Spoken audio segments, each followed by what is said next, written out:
Pessoal, vocês viram essa sequência aqui? O Flávio Bolsonaro caluniou o Lula, a Polícia Federal e a Procuradoria-Geral da República entraram com um processo e o Alexandre de Moraes autorizou a abertura do inquérito. E o Flávio argumenta, então, que ele está tendo a liberdade de expressão cerceada e tal, sendo que ele próprio está processando quem o critica e quem relembra o caso da rachadinha nas redes. Tá? E aí, a imprensa brasileira, a grande imprensa, a imprensa tradicional, resolveu entrar apoiando o Flávio nessa questão. O Estadão fez um editorial hoje, nós vamos analisar aqui, mas a Globo entrou de sola também, só críticas a esse inquérito. Investigação da Polícia Federal sobre um post do Flávio Bolsonaro de janeiro, no qual ele associava de maneira indireta o Lula a crimes do ditador Nicolás Maduro. Eu só quero ver se as autoridades vão se mobilizar da mesma maneira quando o caluniado for o Flávio. Aqui eu acho o seguinte, pessoal, pra gente começar o bom debate, é fundamental a transparência e a honestidade. O Joel claramente tentou diminuir, amenizar o que o Flávio Bolsonaro fez. O Flávio Bolsonaro acusou o Lula de tráfico internacional de drogas e armas, lavagem de dinheiro, apoio a terroristas e de ter fraudado o processo eleitoral. Simplesmente isso, tá? É o que está escrito aqui. Então, eu acho que a gente já tem que ter a franqueza. O objeto é esse. Agora vamos debater. Tá?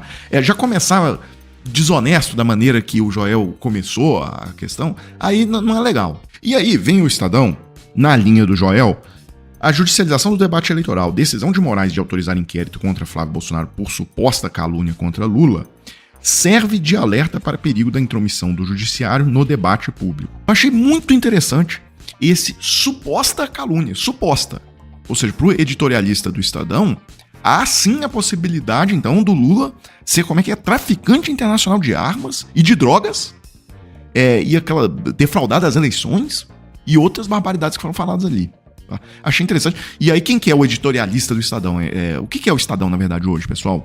O Estadão estava em estado falimentar, ele ia fechar a operação, com dívida acumulada de 159 milhões de reais, o jornal registra prejuízo ano a ano. O último balanço mostrou que o Estadão fechou 2025 com déficit de 16 milhões e 800 mil reais. E por que bancos que não rasgam dinheiro decidiram colocar 140 milhões em um jornal que não registra lucro há 5 anos? E o que aconteceu é que um grupo de 12 grandes empresários, empresas gigantescas, se juntaram e compraram o comando do Estadão, inclusive tiraram a família Mesquita do corpo editorial e passaram a exercer o domínio completo do jornal, tá? Aportaram ali 140 milhões de reais e salvaram o Estadão do fechamento.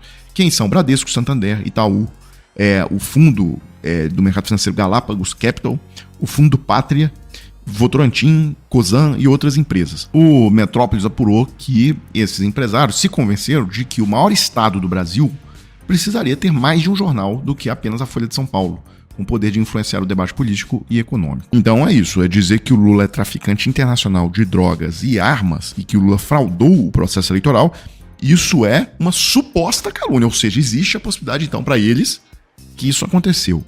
Bem, e aí eu quero estourar esse exemplo, então vamos embora, vamos na onda deles. Se vale tudo, eles estão defendendo ali no editorial o vale tudo, até que ponto nós podemos chegar? Nós podemos então fazer vídeo, agora inclusive tem inteligência artificial que a gente faz vídeos ultra realistas. A gente pode fazer um vídeo do Flávio Bolsonaro, por exemplo, envolvido em orgias sexuais, ou o Flávio Bolsonaro envolvido em pedofilia, ou o Flávio Bolsonaro cheirando ali uma carreirinha de cocaína. Com a inteligência artificial hoje, você consegue fazer um vídeo desse. E aí poderia o Lula, na conta oficial dele, publicar esse vídeo e dizer, olha, tá aí o Flávio Bolsonaro, pegaram o Flávio Bolsonaro usando droga e tal. E fazer tudo isso. Então, qual que é o limite? Eu quero saber isso aí, porque já que o Estadão defende a tese do vale tudo, e que o crime de calúnia e difamação não vale para políticos e etc., então eu quero saber qual que é o limite. O Ricardo Mello, inclusive, fez uma análise interessante sobre esse editorial do Estadão hoje, queria compartilhar aqui com vocês. O Flávio fez uma postagem em rede social afirmando que o Lula tem envolvimento com traficantes de drogas, de armas, ligação com terroristas e também que ele fraudou a eleição. Aí você pensa, qual foi a linha do editorial? Dizer que não existe ofensa? Dizer que não houve exagero? Não, o próprio texto admite que as acusações são gravíssimas, admite que foram feitas em rede social de grande alcance, ou seja, o próprio jornal reconhece o tamanho do estrago. Mas sabe qual que é a conclusão deles? Tudo bem, que isso deve ser tolerado porque faz parte da disputa política. Olha o nível da tese, o sujeito pode acusar o outro de envolvimento com traficante, com terrorista, com fraude eleitoral, só crime pesado, e isso viraria parte do normal no jogo democrático. Tá de sacanagem com a nossa cara, né não, Estadão? Vamos falar sério, num Estado de Direito, todos são iguais perante a lei. Qualquer cidadão que se sente caluniado ou difamado tem o direito de buscar a justiça. Qual que é o absurdo do Lula fazer isso? Nenhum. Como ele é presidente e o acusado é senador, o caso segue o rito legal, com a atuação da Polícia Federal, do Supremo Tribunal Federal e com manifestação da Procuradoria-Geral da República. Isso se chama instituições funcionando. O que o editorial está defendendo na prática é outra coisa. Ele está defendendo que em campanha eleitoral vale mentir, vale inventar crime, vale destruir a reputação. Basta chamar de disputa política. Então imagina a eleição que eles querem, que tipo de campanha. Em vez de debater emprego, saúde, segurança, educação, o debate vira quem espalha a maior calúnia, quem atira a maior mentira, a mais barulhenta e quem lameia mais o adversário. Isso não é liberdade de expressão. Isso é... Inclusive, eu questiono até se a democracia e a livre circulação de ideias e de convencimento, se o que está formando a opinião das pessoas e o voto das pessoas são mentiras absolutas. Assim, são coisas absolutamente que nunca aconteceram. Vídeos de inteligência artificial, acusações como essa do Flávio Bolsonaro. Por exemplo, existem pontos que você pode acusar o atual governo federal de coisas erradas que estão acontecendo. Por exemplo, o Ministério do Trabalho, aquele ministro Luiz Marinho, ele sistematicamente intervém na lista suja do trabalho escravo do Brasil e retira nomes que o governo ou ele tem simpatia. Tá? E, inclusive, na última semana ele fez um negócio muito grave. Ele demitiu o servidor de carreira que estava desempenhando esse trabalho honesto. Por quê? Porque tem simpatia por uma fabricante chinesa de automóveis que usou trabalho escravo. Tá? O laudo dos auditores fiscais do trabalho é muito completo. Tá? As pessoas vieram com visto de turista. Fazer terraplenagem já é uma ofensa ao Brasil trazer chinês para fazer terraplenagem aqui, tá? Sendo que aqui nós temos empresas qualificadas aos montes para fazer isso aí. E ainda trouxeram totalmente irregular os trabalhadores, morando em situação de escravidão dentro do canteiro de obras, e o governo simplesmente passou o pano, demitiu o servidor e retirou a empresa à força da lista. E o problema é que isso não é um caso isolado, o governo vem sistematicamente fazendo isso, tá? Fez isso com a JBS, fez isso com uma empresa lá de asfalto, então o governo tirou toda a credibilidade dessa lista. Quem está nessa lista hoje é quem não tem contatos no governo, quem não tem a simpatia do governo. Tá? Se você tiver simpatia do governo, você consegue escapar da lista do trabalho escravo. Então a pessoa pode, por exemplo, dizer que não vota no PT, levando isso aí em consideração. Ok. Né? Agora, não votar no Lula dizendo que ele é envolvido com tráfico de drogas, com tráfico de armas, isso aí é uma falsificação do debate público. Enfim, o vídeo já tá longo demais. Como eu disse, a Globo toda também apoiou essa postura do Estadão. Eu vi até o Otávio Guedes, que é uma pessoa que eu respeito, entrou nessa onda. Mas eu sou a favor da linguagem dura, da linguagem crítica numa campanha eleitoral.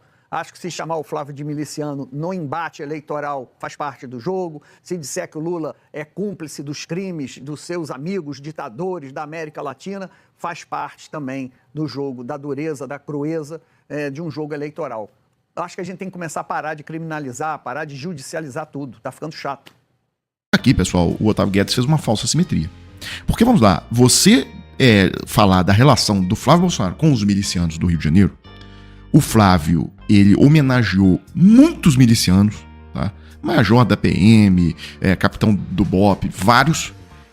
E mais do que isso, ele empregou um dos chefes da milícia do Rio, ele empregou a mãe e a mulher no seu gabinete e visitou o cara na cadeia. E deu a maior homenagem do Rio de Janeiro, a medalha de Tiradentes, pro cara dentro da cadeia. O chefe do escritório do crime do Rio de Janeiro. Então, um cara desses, aí você fazer uma equiparação a chamar o Lula de ligado ao tráfico. Qual que é a ligação do Lula com o narcotráfico? Né? O Lula que criou essa lei agora, esse PL, enviou ao Congresso esse PL antifacção, que aumentou para 40 anos a pena base desse pessoal, e criou os 4 dos 5 presídios federais de segurança máxima, que é o terror dessas organizações. Então, assim, o Lula, a única relação que ele tem com o narcotráfico são essas duas coisas que eu falei: aumentar a pena para esses bandidos e criar um isolamento para eles, uma punição mais grave para eles nesses presídios federais, né? Porque antes era aquela zona nos presídios estaduais, em que eles comandavam, né, o presídio. Então, sem dúvida alguma, uma falsa simetria o que o Otávio Guedes fez.